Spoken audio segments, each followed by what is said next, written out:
There's a darkness that walks among us, not in the form of some mythic monster or distant tyrant, but often cloaked in charm, intelligence, and social grace.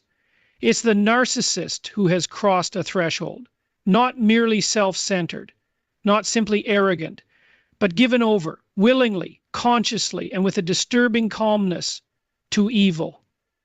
And when this happens, the transformation is far more terrifying than we'd like to admit. Because you see, the narcissist is not born monstrous. They are often wounded, insecure, afraid of being invisible. But at a certain point, a terrifying thing happens. They stop running from their shame and start using it as a weapon. They don't simply avoid their pain, they twist it into justification, and worse, they turn their eyes outward and wage war on the world for daring to not bow before their fragile sense of self. When a narcissist gives themselves over to evil, the first transformation, the most insidious and horrifying, is the weaponization of empathy. At first glance, you might assume this person simply lacks empathy altogether. That's the popular perception of narcissists: emotionally cold, indifferent, unable to feel for others. And yes, in many cases, that's how it begins. But when a narcissist truly crosses the line, when they surrender their capacity for humanity, the absence of empathy evolves into something far more calculated. It becomes a weapon, something they study, hone, and use with surgical precision against those closest to them. See, the typical narcissist hides behind the mask of charisma or victimhood. They want your attention, your praise, your loyalty, but underneath that charm is a person who is deeply afraid of being exposed, of feeling small, of being seen as unworthy. That fear becomes the fuel for their manipulation. And when they've crossed the threshold into malevolence, they begin to act with an eerie intentionality. They learn what hurts you, not by accident, but through observation, through testing, through trials. Like a scientist experimenting on human emotion. They remember what made you flinch. They remember the day you opened up about your past trauma, the name you mentioned with pain in your voice, the insecurity you hesitantly confessed. And later, sometimes weeks, sometimes months, they will reach back into that file of emotional vulnerability and extract it at just the right moment to cut you. They don't shout in anger. That would be too crude. No, they whisper, they smile. They deliver the blow in a tone so calm, so calculated, you're left stunned, wondering if you're just being too sensitive. But you're not. That reaction you feel in your gut, that drop in your stomach, that cold realization that someone you trusted just used your soul as leverage, that's real. And it's terrifying because it confirms what you hoped wasn't true. This person doesn't just fail to care about your pain. They're feeding off of it. Your suffering affirms their power. It proves their superiority. It gives them the illusion of control. And that's what they want more than anything: control. Not just of actions, but of emotion, of narrative, of your internal world. They want to be the reason you douse yourself, the reason you apologize for things you didn't do, the reason you wake up feeling like you're losing your grip on reality. When they see you react emotionally, especially when it's confusion or distress, they interpret it as evidence of their success. Your tears are trophies. Your silence is victory. This is no longer about love. It's no longer about misunderstanding. It's not even about narcissism in the classical psychological sense. It is about a person who has found gratification in the domination of another human being's emotional core. They don't see you as a person to love. They see you as a resource to extract, a mirror to validate them, or an enemy to dismantle. And they will justify every single one of their actions by pointing back to something you did or didn't do or should have done. They rewrite the narrative to ensure that your pain becomes your fault and their cruelty becomes your lesson.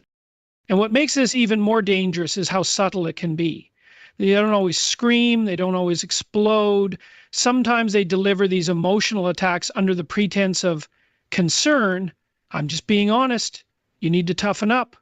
I only said it because I care. These are the lies they use to wrap their weapons in silk. And when you start questioning yourself, wondering if you really are too sensitive, too dramatic, too weak, they know they've won another round. The truth is, you are not too sensitive. You are not imagining things. You are being studied, dissected, and emotionally manipulated by someone who has made a quiet but terrifying decision. They have chosen to abandon empathy not because they can't feel, but because they believe feeling is a weakness and causing pain is a strength. That is evil. And when you recognize it for what it is, you must see the gravity of it. This is not just someone who needs better communication. This is someone who has tasted power through emotional devastation and wants more. And what's worse, they'll often do it with a straight face. They'll look into your eyes with a kind of moral indifference, as if nothing they're doing is wrong. And in their mind, it isn't, because in their internal framework, they are always justified, always the victim, always right. And the moment they can manipulate your emotions to reinforce that narrative, they feel not just validated, but vindicated. So you sit there wondering how someone could be so cruel and yet so calm, how they could know your deepest wounds and choose to press into them, not in a moment of rage, but in full awareness. That's when you know this isn't just narcissism anymore. This is a person who has found pleasure in pain, who has moved beyond self-absorption and into the realm of spiritual corruption. And the worst part, they'll make you question your goodness for reacting to their evil. That's the final layer of the manipulation. Not only will they harm you, they'll convince you that you are the aggressor for not accepting it silently. That somehow standing up for yourself is a form of betrayal, that defending your dignity is an act of war. This is how they keep you trapped, not just in the relationship, but in a cycle of self-doubt and emotional paralysis. What you're seeing, if you've seen it, is not a moment of emotional immaturity. It's not a slip-up. It's a fundamental reorientation of conscience. A person who no longer uses empathy to connect, but to control. A person who looks at another human's pain and sees opportunity. A person who feels nothing at the sight of suffering, except perhaps a quiet satisfaction that their influence still holds. That's the terrifying truth. And once you've seen it clearly, you can't unsee it. When a narcissist begins the descent into true malevolence, one of the most chilling transformations is their relationship with truth. At first, their lies may appear typical, small distortions to protect their fragile ego, exaggerations to gain attention, or omissions meant to avoid consequences. But over time, something much darker takes shape. The narcissist doesn't just lie anymore. They begin to control reality itself, not merely to protect themselves, but to dominate you. Truth becomes their playground, their battlefield, their tool of psychological warfare. And that's when you know they've stepped into something far more sinister than mere arrogance. They don't lie with hesitation or guilt.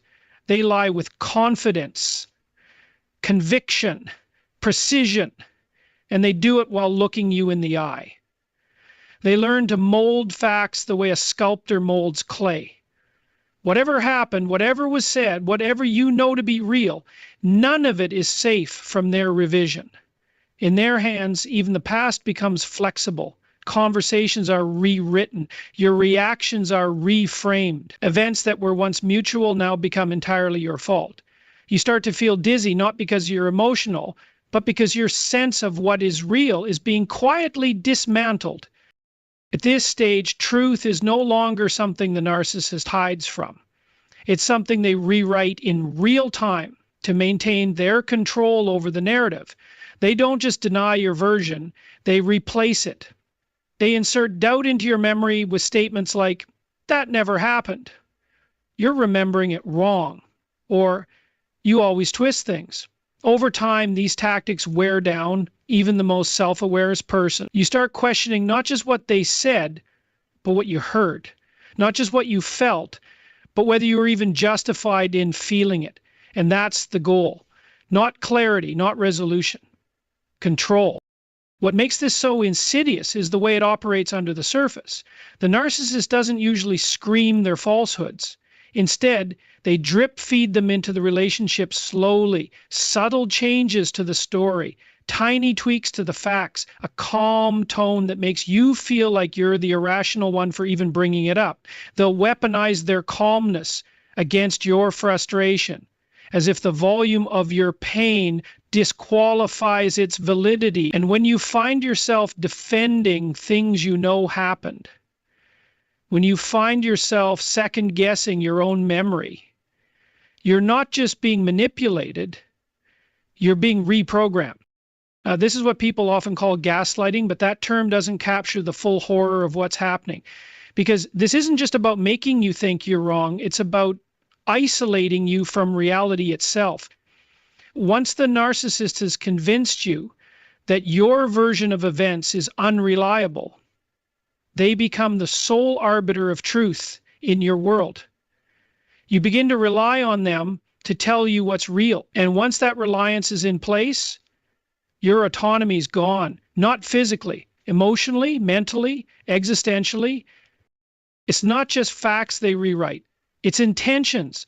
They will say you were trying to hurt them when you were pleading for connection. They will say you were being dramatic when you were finally expressing bottled up pain. They will say you attacked them when all you did was set a boundary. Every word, every action, every silence, even those things that came from a place of love or self-protection, will be reinterpreted as an offense. They cast themselves as the misunderstood hero and you as the unpredictable aggressor. What's more terrifying is that the narcissist often believes their own version.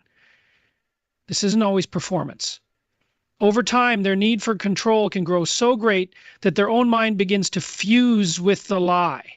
They don't just spin a new narrative, they inhabit it. They convince themselves that they are the victim, the wounded one, the betrayed soul who has suffered more than anyone else.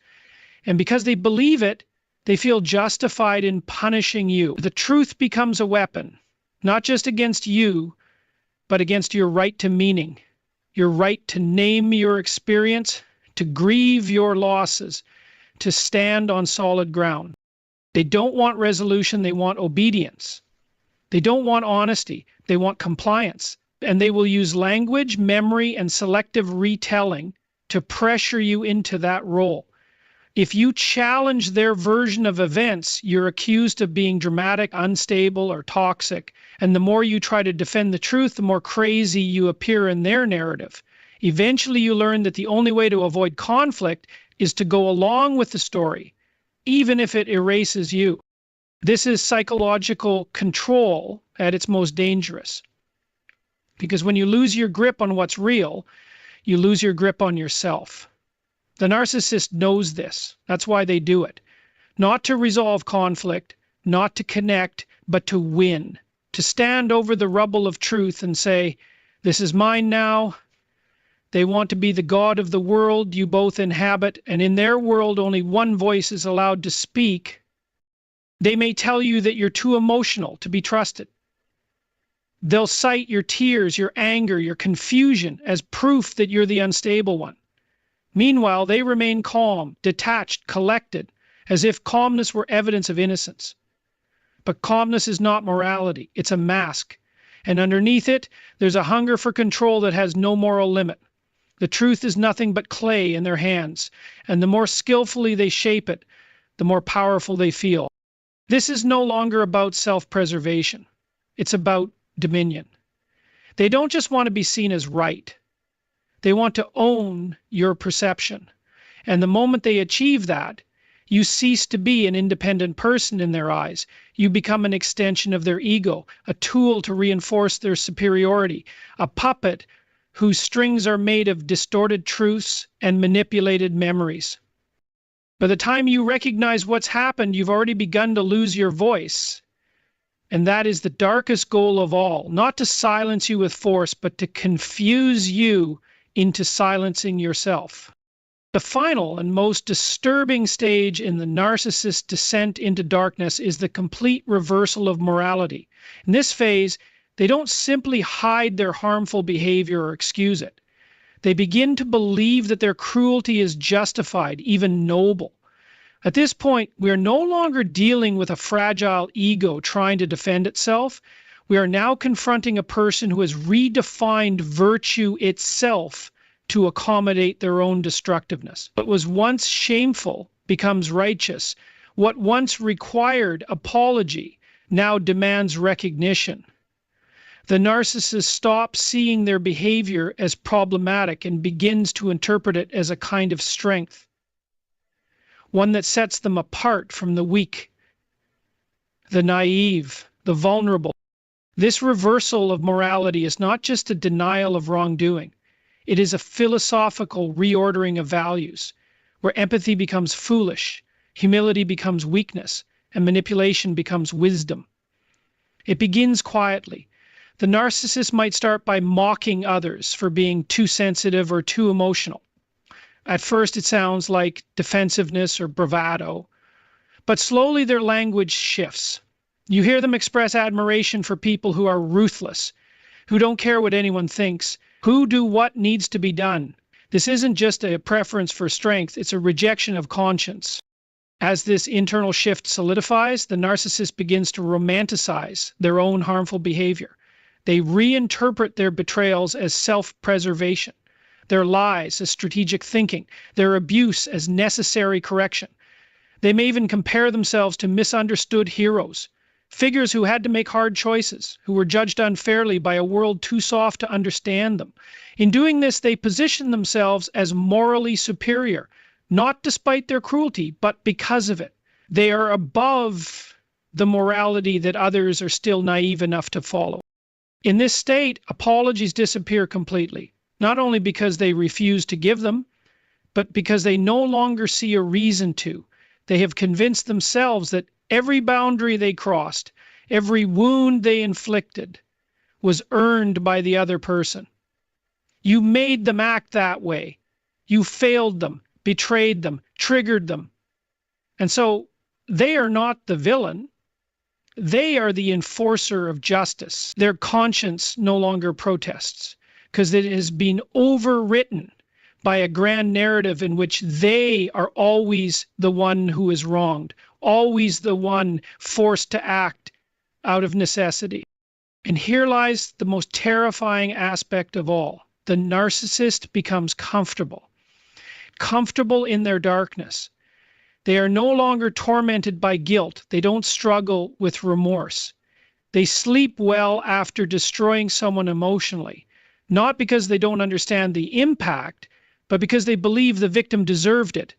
There is no longer a separation between what is painful and what is right. Pain becomes the tool they use to affirm their superiority, and they begin to wield it with confidence, even pride. What used to be internal conflict is now replaced with a cold internal clarity. They see the world through a binary lens, strong versus weak, predator versus prey, master versus servant. Kindness is dismissed as gullibility. Vulnerability is seen as a tactic to manipulate them, so they strike preemptively to reassert control. They tell themselves that they are simply doing what others are too soft to do, that they are willing to face the harshness of reality while everyone else plays pretend. This perspective makes them increasingly isolated. They may begin to reject anyone who tries to hold them accountable. Friends, partners, even family members who express concern or draw boundaries are seen as threats. Not only are they dismissed, but they are actively demonized. The narcissist tells themselves that these people are jealous, weak, or trying to tear them down. And once someone is cast in this role, the narcissist feels entirely justified in cutting them off, smearing their name, or punishing them. It's not vengeance, it's justice in their mind. By this stage, they don't just want to win, they want to crush. They want to leave a mark, to show others what happens when you cross them.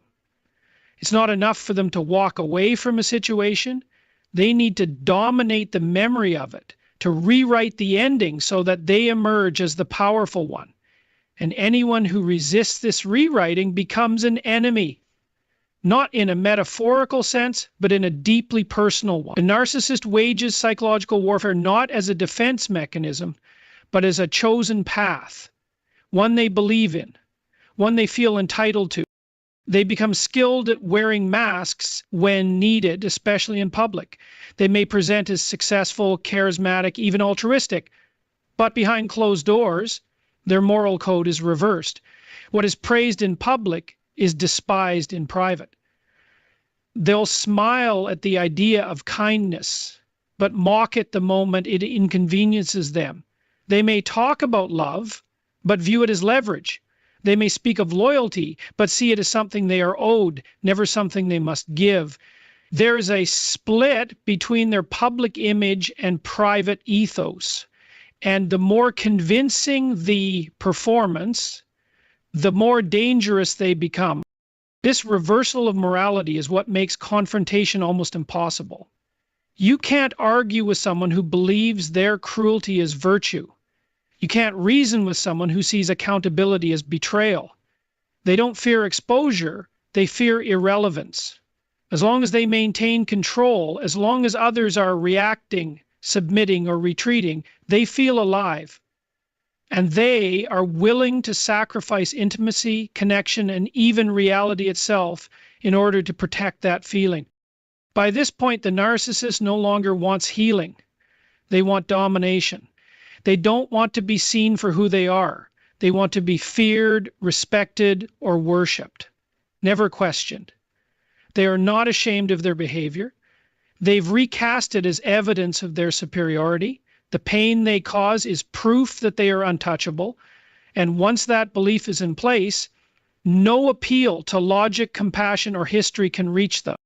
What was once a person who struggled with insecurity has now become a person who weaponizes their pain into purpose. They have made an alliance with their darkest impulses and given them full control. They don't just excuse their actions, they exalt them. They stand proudly in the rubble of relationships, believing they were always right, always righteous, always the one who had to rise above a world that didn't understand their greatness. There is a point in the narcissist's evolution where the game stops being about validation or admiration. It becomes about destruction, but not just destruction for the sake of chaos. Destruction with intention, precision, coldness. The narcissist who has stepped fully into malevolence doesn't lash out blindly. They choose their targets with care. They calculate impact.